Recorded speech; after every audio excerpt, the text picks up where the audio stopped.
सलाम वालेकुम। मैं एक जोमेटो राइडर हूँ। 6-7 साल से जोमेटो में काम कर रहा हूँ। कल बारिश की वजह से पानी में मेरी गाड़ी बह के चले गए। मैं ईदी बाजार संतोष नगर में रहता हूँ। जिललगुड़ा टीकेआर कमान से पहले नाला है, सिरीस रोड का, वहाँ नाले में मेरी गाड़ी डूब गई। कुछ पूरा पानी लेवल था, दिखा समझ में नहीं आया। वो गाड़ी पूरा कुछ लगे हुआ भी नहीं था, उधर मार किए वो पूरी गाड़ी डूब गई। पूरा गाड़ी मेरी खराब हो गई।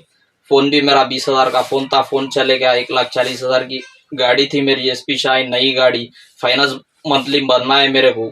बहुत प्रॉब्लम हुआ थी मेरे को, कुछ जरिया नहीं है। मैं यही काम करता हूँ। कुछ अगर आप लोग से मदद हो गई तो शेख सलाउद्दीन भाई से, टीजीपीडब्ल्यू यूनियन ग्रुप के शेख सलाउद्दीन साहब से मैं रिक्वेस्ट कर रहा हूँ, ये वीडियो को आगे तक, जरा आगे तक जोमेटो हाई तक आप आगे तक पहुंचाइए। आपसे रिक्वेस्ट कर रहा हूँ मैं, जो भी है मीडिया वाले भाइयों से भी आपसे रिक्वेस्ट कर रहा हूँ, इसको आगे तक पहुंचाइए। जो भी है मेरी मदद हो गई तो अच्छा रहता।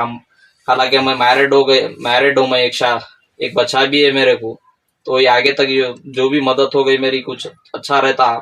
डायरेक्ट जोमेटो तक पहुंचाइए, आगे तक हाई लेवल तक पहुंचाइए।